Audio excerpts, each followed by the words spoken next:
Good morning, students. I hope you all are good and healthy. Welcome to the daily current affair oriented classes with सिद्धि परीक्षा. So, I hope आप अच्छे हो और आपका जो GK है वो अच्छे से चल रहा है. ठीक है, साथ के साथ देख लेते हैं कि आज के जो ट्यूसडे है, ट्यूसडे के कौन कौन से इंपॉर्टेंट टॉपिक्स हैं जो कि हमारे एग्जाम के लिए इंपॉर्टेंट है. ठीक है, सो आज की क्लास में थोड़ा सा चेंज हुआ है. चेंज क्या है कि हम question plus solution plus question.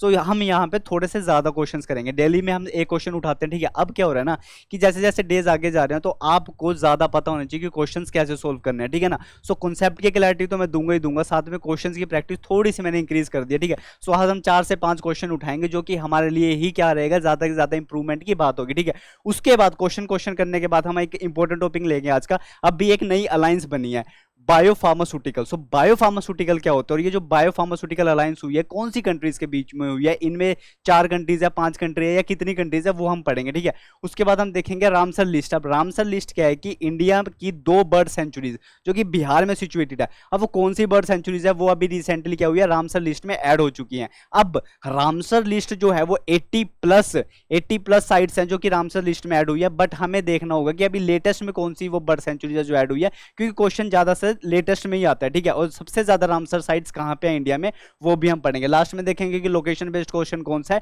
अभी जो न्यूज में अभी कंट्री आई है वो है स्लोवेनिया. सो स्लोवेनिया के बारे में देखेंगे, बॉर्डरिंग कंट्रीज कौन सी है, माउंटेन पीक कौन सी है, वहां पे इंपॉर्टेंट रिवर्स कौन सी है, सब कुछ देखेंगे उसके रिगार्डिंग में. सो पहला क्वेश्चन आपके लिए है वो ये है. अब क्वेश्चन ये बहुत इंपॉर्टेंट है. ठीक है, और एग्जाम में आने के इस क्वेश्चन के बहुत ही ज्यादा चांसेस है. अब क्वेश्चन में क्या पूछा गया है कि एक नए टाइप के ये तो आपको हिंट ही मिल जाती है अभी. ठीक है, सो आप पहले क्वेश्चन पढ़ो फिर मैं आपको बताऊंगा. ठीक है, सो व्हाट इज मोसेनवा साइनाथिसिस recently seen in the news. अब ये क्या है, ये टर्म जो अभी न्यूज में है बहुत ही ज्यादा, ये क्या है बेसिकली, ये टर्म क्या है, क्या ये न्यूली डिस्कवर्ड फॉसिल्स है डायनासोर के, या फिर ये इन्वेजिव वीड है, या फिर ये न्यू वैक्सीन है टीबी के लिए, या फिर ये एस्टेरॉइड्स है. सो बेसिकली ये जो टर्म है आपसे एग्जाम में सीधा से पूछा जाएगा ये टर्म है तो ये क्या है. अब ये टर्म कुछ भी हो, इतना आप सोचिए, 10 सेकंड आपके पास है, पर मैं आपको बता देता हूं ये टर्म कुछ भी है, ये चीज एक फाइंड हुई है. चाहे ये इन्वेजिव वीड है, ये फाइंड कहां पे हुई है, ये फाइंड हुई है जिम्बाब्वे के अंदर एक लेक है. सो यहां मैप में देख पा रहे हो लेक है, लेक कैरिबा. सो लेक कैरिबा के पास में जो ये रेड स्क्वायर बना हुआ है, सो लेक कैरिबा के पास में ये चीज फाइंड हुई है. और जो आंसर जिन्होंने सोचे हैं कि आंसर इसका ये है, सो राइट आंसर मैं बता देता हूं कि जो लेक कैरिबा है जिम्बाब्वे के अंदर, वहां पे फाइंड हुए हैं लेटेस्टली क्या फॉसिल्स, जो कि मैं बोलने भी वाला था लेक्चर की स्टार्टिंग में. ठीक है, सो ये बेसिकली फॉसिल्स फाउंड हुए हैं. कहां पे हुए हैं फाउंड, जिम्बाब्वे की लेक कौन सी है, यहाँ पे लेक कैरिबा के पास क्या हुए फॉसिल्स फाइंड हुए हैं. ठीक है, अब यही चीज न्यूज में है, यहीं से क्वेश्चन बन के आ सकता है. ठीक है ना, अब क्या हुआ है कि जो डायनासोर्स है ना इनकी एक न्यू स्पीशीज फाइंड हुई है. ये जो फॉसिल्स है, अब क्या होता है ना, जब फॉसिल्स फाइंड किए जाते हैं सो कार्बन डेटिंग की जाती है. कार्बन डेटिंग से पता लग जाता है कि जो ये फॉसिल्स अभी मिले हैं ये कितने ज्यादा पुराने हैं. सो जब इनको कार्बन डेटिंग की गई सो ये देखा गया कि ये ट्राइसिक पीरियड से बिलोंग करते हैं, लेट ट्राइसिक पीरियड. और इस टाइम पे क्या थे, डायनासोर्स थे, ऐसा क्या पाया जाता है बेसिकली, ऐसा हमें फॉसिल्स के द्वारा ऐसी एस्टिमेशन पाई जाती है कि ये कहां से बिलोंग करते थे. ठीक है, अब इसका नाम आपको याद रखना है. ठीक है, नाम ये थोड़ा सा अलग सा नाम है बट ये नाम आपको याद रखना पड़ेगा क्योंकि एग्जाम में नाम सीधा रिफ्लेक्ट होगा. ठीक है, सो मोसेनवा सेंथियासिस ये क्या हुए फॉसिल्स फाइंड हुए हैं इसके. ठीक है, अब ये क्वेश्चन अगर एग्जाम में आया तो छूटना नहीं चाहिए. ठीक है, शॉर्ट फॉर्म याद रख लो, चाहे कुछ भी लिख लो, MS इजिकल्स टू डी ऐसे करके याद रख लो कि ये इजिकल्स टू डी मतलब कि डायनासोर के फॉसिल्स हो गए, कैसे भी आप याद रख सकते हो इस चीज को. ठीक है, सेकंड क्वेश्चन पे चलते हैं. सेकंड क्वेश्चन मैंने क्लास में आपको 5 दिन पहले पढ़ाई है. ये एक्सरसाइज का नाम है रेड फ्लैग 24 एक्सरसाइज. रिसेंटली कहां पे टेक प्लेस कर रही है, अलास्का US के अंदर. इंडिया की तरफ से इसमें किसने पार्टिसिपेट किया था, सब कुछ मैंने आपको बताया. 4 ऑप्शन आपके सामने, सोचिए कि इसका आंसर क्या होगा. हिंट दे देता हूं आपको, हिंट यही है कि इस एक्सरसाइज में ये एक्सरसाइज एक मल्टीलेटरल एक्सरसाइज है. ये एक्सरसाइज पढ़ाते हुए मैंने आपको बताया था कि इंडिया की तरफ से इस एक्सरसाइज में एयरफोर्स ने पार्टिसिपेट किया है. और अगर आपने इतना जान लिया ना एयरफोर्स ने पार्टिसिपेट किया तो आप ये क्वेश्चन आसानी से सोल्व कर सकते हो. कैसे सोल्व कर सकते हो देखिए, जिनको राइट आंसर पता है लिख दीजिए कमेंट बॉक्स में, जिनको नहीं पता वो ध्यान से देखिए. अब पहला ऑप्शन क्या है, पहला ऑप्शन में बता रहा है ग्राउंड, मतलब वो ग्राउंड से रिलेटेड कौन सी डिफेंस है हमारे पास, मिलिट्री है. ये बोल रहा है पहले क्वेश्चन में कि to conduct ground based military operation. अब अगर मैं बोल रहा हूं कि एयरफोर्स ने पार्टिसिपेट किया था तो ऑप्शन ए तो आंसर नहीं हो सकता, ऑप्शन ए गलत, क्रॉस लगा दो. ऑप्शन 4 पढ़ते हैं. To provide humanitarian aid and disaster relief training, ऐसी कोई नहीं है ह्यूमैनिटेरियन एड और डिजास्टर, इसकी तो मैंने बात ही नहीं की थी, सो ये क्रॉस हो जाता है। उसके बाद टू ट्रेन नेवल फोर्सेज, अरे यार नेवल यहाँ पे आ चुका है, नेवी यहाँ पे आ चुका है, मैं बोल रहा हूँ कि एयरफोर्स ने पार्टिसिपेट किया था, तो नेवी का तो यहाँ पे कोई रोल ही नहीं आता। ऑप्शन कौन सा बचा आपके पास, to integrate air crew, air crew मतलब कि एयरवेज ने क्या किया था, पार्टिसिपेट किया था। Option number B is the right answer to the question. ऐसे क्वेश्चन सोल्व करने आपको, मैंने बताया था, बोला भी था कि रेड फ्लैग एक्सरसाइज लिख लो कॉपी में कि red flag exercise is equals to multilateral exercise है, मतलब एक से ज्यादा कंट्रीज पार्टिसिपेट करती है, इज इक्वल्स टू इंडिया की तरफ से एयरफोर्स ने पार्टिसिपेट किया था।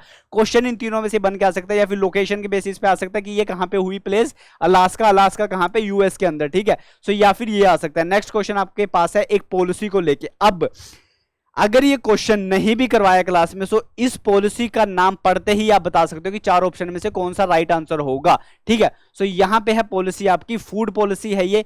सो ये जो फूड पॉलिसी है ये किसकी द्वारा क्या की गई है, ऑर्गेनाइज की गई है, रिसेंटली किसने रिलीज किया है, ग्लोबल फूड पॉलिसी रिपोर्ट है 2024 की।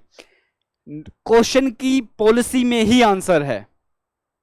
सो जो सही सोच पा रहे हैं बिल्कुल सही है, बिल्कुल सही सोच पा रहे हो कि अगर फूड पॉलिसी के रिगार्डिंग कोई क्वेश्चन आ रहा है, सो उसको फूड पॉलिसी की कोई ऑर्गेनाइजेशन रिलीज करेगी। हालांकि ऐसा हर बार सही नहीं होता, बट जो चीजें डायरेक्टली आप याद रख सकते हो उसको डायरेक्टली आप याद रखो ना, कि फूड पॉलिसी की बात हुई है, सो उसमें जो ऑर्गेनाइजेशन है वो भी फूड पॉलिसी से ही रिलेट होकर आएगी। सो यहां पे कौन सी आ रही है, international food policy research institute. So IFPRI ने ये इसको क्या किया है, रिलीज किया है, इसको याद रखना सीधा का सीधा। अब ये यहां से आपको हो गया है याद। इसकी जो की फाइंडिंग्स है वो आपके एग्जाम के लिए इतनी ज्यादा जरूरी नहीं है, क्योंकि बेसिक बेसिक सी बात बताई गई है, बट ये पता होना चाहिए कि जो ये फूड पॉलिसी है ग्लोबल रिपोर्ट, ये किसने निकाली है, बेसिकली ये निकाली है international food policy research institute ने, राइट। ग्रेट। इसके बाद अगले क्वेश्चन पर चलते हैं, और ये क्वेश्चन तो मैंने कल ही क्लास में आपको बताया था कि स्टेट ऑफ ओशन रिपोर्ट 2024 किसने निकाली है, किसके द्वारा निकाली गई है। क्या वो वर्ल्ड बैंक ने निकाली है, क्या वो निकाली है global commission to the economic of water ने निकाली है, या फिर वर्ल्ड वाटर काउंसिल ने। अब वर्ल्ड वाटर काउंसिल एक वाटर की सबसे बड़ी ऑर्गेनाइजेशन है, क्या ये इसने निकाली है, ये भी आंसर हो सकता है, या फिर ये यूनेस्को ने निकाली है। चारों ऑप्शन में से एक आंसर है। कल ही क्लास में ये टॉपिक करवाया गया है, क्वेश्चन आएगा सीधा रिफ्लेक्ट होगा इसी तरह से, ये बता दीजिए। और चलते हैं फिर अपने आज के इंपॉर्टेंट टॉपिक पे, जो क्या है बायो फार्मास्यूटिकल अलायंस के ऊपर। साथ में बताऊंगा उसके नोमोनिक्स भी कैसे याद रख सकते हो कंट्री के नाम को, ठीक है। ग्रेट। अब जो इसका आंसर सही सोच पा रहे हैं वो तो बहुत अच्छी बात है, क्योंकि मैंने कल भी बोला था कि पानी की बात जरूर की गई है, बट ये जो रिपोर्ट है स्टेट ऑफ ओशन रिपोर्ट, अब ओशन से रिलेट हो गया पानी या फिर वाटर काउंसिल की तरफ मत जाना, इस पे क्रॉस मार देना, क्योंकि इसको निकालने वाली ऑर्गेनाइजेशन बिल्कुल ही ऑपोजिट है, थोड़ी सी अलग है। So state of water report किसने निकाली है, यूनेस्को ने निकाली है। Option number D is the right answer to the question. So D हो चुका है हमारा राइट आंसर। अब ये 4 से 5 जो इंपॉर्टेंट क्वेश्चन हमने अभी किए हैं और जो डेली एक क्वेश्चन करते आ रहे हैं, ये बहुत इंपॉर्टेंट एग्जाम के रिस्पेक्ट में, ठीक है। अब देख लेते हैं कि आज का इंपॉर्टेंट टॉपिक क्या है। सो मैंने अभी बोला कि बायो फार्मास्यूटिकल अलायंस, स्टोरी इसके साथ जुड़ी हुई कौन सी है ये देख लीजिए। अभी क्या हुआ रिसेंट में कि जब कंट्रीज ड्रग्स बना रही थी, ड्रग्स ये यहाँ पे drugs is equal to medicine को लेना आप, ठीक है। जब वो मेडिसिन बना रहे थे, ड्रग्स बना रहे थे रिलेटेड टू दी कोविड, अब इन ड्रग्स में क्या हुआ, शॉर्टेज फाइंड आउट हुई। अब जब ये शॉर्टेज फाइंड आउट हुई तो कुछ कंट्रीज आपस में आई और उन्होंने एक अलायंस बनाई कि अब हम एक ग्रुप में आते हैं और साथ के साथ में ग्रुप में आके क्या करेंगे, ये जो शॉर्टेज हुई है इस चीज को ओवरकम करेंगे, हम साथ में मिलकर काम करेंगे और इस चीज को क्या करेंगे, हरा देंगे, ठीक है। अब ये स्टोरी ऐसे जुड़ी हुई, ये जो अलायंस की फॉर्मेशन हुई है ये हुई है सैन डिएगो में। अब सैन डिएगो जगह कहां पे, कैलिफोर्निया यूएसए के अंडर, ठीक है, वहां पे ये जगह आती है। उस जगह पे क्या हो रहा था, सबसे बड़ा एग्जीबिशन हो रहा था किसका, बायो फार्मास्यूटिकल का, ठीक है। वहां पे क्या हुई थी, इंटरनेशनल बायो फार्मास्यूटिकल कमीशन एक कॉन्फ्रेंस चली हुई थी वहां पे 2024 अभी की। तो वहीं पे क्या डिसाइड किया गया कि ये अलायंस बनाते हैं। अब इस अलायंस को बनाने के लिए कुछ कंट्रीज सामने आती हैं। अब उन कंट्रीज के नाम आपको एग्जाम में याद रखना है, क्योंकि सीधा पूछा जा सकता है कि बायो फार्मास्यूटिकल अलायंस जो अभी रिसेंटली न्यूज में है उसमें कौन कौन सी कंट्रीज है इसका मेंबर। अब इसको याद करने के लिए मैं आपको एक न्यूमोनिक्स भी बताऊंगा। सो न्यूमोनिक्स में बताऊंगा जस्ट EI, इसको याद रखने के लिए मैं आपको बताऊंगा कि आप याद रखो जस्ट EI। अब जस्ट वर्ड तो बहुत ही ज्यादा कॉमन है, जस्ट को आप याद रख सकते हो। EI को कैसे याद करोगे कि एथिक्स में हम पढ़ते हैं कि जितनी ज्यादा इंसान की इंटेलिजेंस जरूरी होती है उतनी ज्यादा जरूरी होता है इमोशनल इंटेलिजेंस। इंसान को इमोशनली भी क्या होना चाहिए, इंटेलिजेंस होना चाहिए, उसको इमोशनली अपने सारे के सारी वैल्यूज को होल्ड रखना आना चाहिए, ठीक है। अब कंट्रीज कौन कौन सी जुड़ी हुई है? जे से याद रखो जापान को, जस्ट का यू से याद रखो यूएसए को, ठीक है। एस से याद रखो साउथ कोरिया को। अब टी से तो कोई कंट्री नहीं है, बट ई आई से कंट्री है। ई से है यूरोपियन यूनियन और आई से है इंडिया, ठीक है। सो जे से जापान मैंने बोल दिया, यू से यूएसए बोल दिया, एस से मैंने क्या बोल दिया, साउथ कोरिया बोल चुका हूं। टी से कुछ नहीं है, बट ई से है ई से इमोशनल जो इंटेलिजेंस है। ई से क्या है हमारे पास, यूरोपियन यूनियन, और आई से है हमारी इंडिया, महान भारत हमारा, ठीक है। सो 5 यहाँ पे कंट्रीज है जिन्होंने ये अलायंस बनाई है। अलायंस क्यों बनाई है? क्योंकि कुछ शॉर्टेज थी। किसके अंदर शॉर्टेज थी? यहाँ पे मैंने वो चीज लिख दी है कि शॉर्टेज फाइंड आउट हुई थी जो कोविड-19 पैंडेमिक के जो ड्रग्स हैं उसके अंदर, ठीक है। अब आगे जो मैंने बोला वो सारा का सारा यहाँ पे लिखा हुआ है कि सैन डिएगो में चली हुई थी कॉन्फ्रेंस। कौन सी चली हुई थी यहाँ पे? कन्वेंशन, बायो इंटरनेशनल कन्वेंशन चली हुई थी। ये जो बायो इंटरनेशनल कन्वेंशन है, मैंने बोला था कि ये वर्ल्ड की लार्जेस्ट एग्जीबिशन है। किसका? बायोफार्मास्यूटिकल का। बायोफार्मास्यूटिकल क्या होती है? बायोफार्मास्यूटिकल का मतलब होता है कोई भी ऐसी मेडिसिन या फिर कोई भी फार्मास्यूटिकल में इन्वेंशन बायोटेक्नोलॉजी को यूज करके की जाए, सो उसको हम बोलते हैं बायोफार्मास्यूटिकल, ठीक है। ये पॉइंट हो गया हमारा क्लियर। अब मैंने आपको ये चीज भी बताई थी कि ये चीज हो क्यों रही है। बेसिकली देखो, मैंने आपको बताया था कि ग्रुप साथ में मिलके आए, ग्रुप साथ में मिलके आए, ताकि अब हम साथ को इस प्रॉब्लम को क्या करेंगे, टैकल करेंगे, ठीक है। अब इन्हीं चीज को टैकल करते हुए क्वेश्चन जो यहां से बनेगा वो सीधा सीधा बनेगा। अलायंस पूछेंगे, अलायंस कौन सी कंट्री के बनी पूछेंगे। आप पूछ सकते हैं कि इस अलायंस की फॉर्मेशन कहां पे हुई? सो सैन डिएगो कैलिफोर्निया यूएसए में टेक प्लेस करती है, ठीक है। अब कुछ एक्स्ट्रा पॉइंट जो आप वैसे याद रख सकते हो, वैसे याद रखने की जरूरत नहीं है कि सिंपल सी बात है, अगर कोई अलायंस होती है तो वहां पे कोऑपरेशन होती है, उनके बीच में होती है कि हम रूल्स को फॉलो करेंगे, साथ के साथ में एक दूसरे की हेल्प करेंगे, ठीक है। ये सब कुछ करके हम एकदम स्ट्रीमलाइन फ्लो बनाएंगे। हमारी जो क्या कहते हैं उसको, हमारी जो क्या हो जाएगी, reliability, sustainable, resilient supply chain करेंगे, मतलब एक अच्छी सप्लाई चेन बनाएंगे। सो ये सारी की सारी क्या होती है कि एम है कि हम अगर ये ग्रुप बना रहे हो, सो ये बेसिकली क्यों बना रहे हैं। सो ये सारी की सारी चीजें जो याद रखने वाली चीज है वो यही है। अगेन बोल रहा हूं, कंट्रीज के नाम याद रखना जस्ट ईआई से, ठीक है। उसके बाद चलते हैं अगले टॉपिक पे। अगला टॉपिक हमारा बोल रहा है कि 2 बर्ड सेंचुरीज हैं। बर्ड सेंचुरीज कहां की है? बिहार की। बिहार की 2 बर्ड सेंचुरीज को रिसेंटली रामसर लिस्ट में ऐड कर लिया गया। ये बहुत इंपॉर्टेंट बात है। बर्ड सेंचुरीज के सीधे नाम आपको याद रखने हैं, ठीक है। अब रामसर साइट्स तो बहुत ही ज्यादा लिस्ट है, 82 टोटल रामसर साइट्स है पूरे इंडिया में।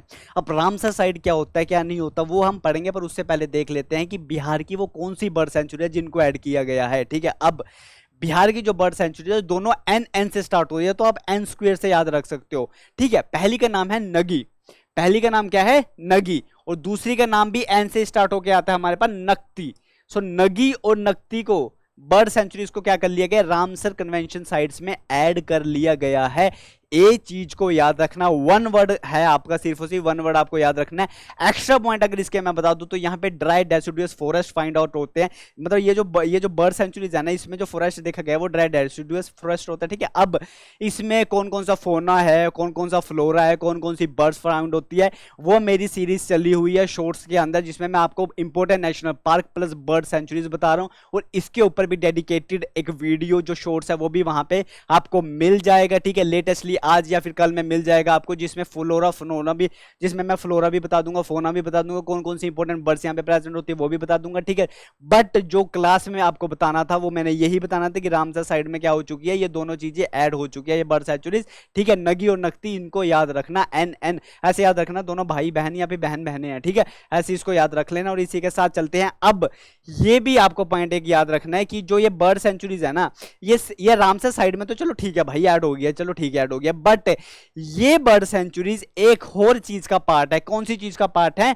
ये पार्ट है बर्ड एंड बायोडाइवर्सिटी एरिया।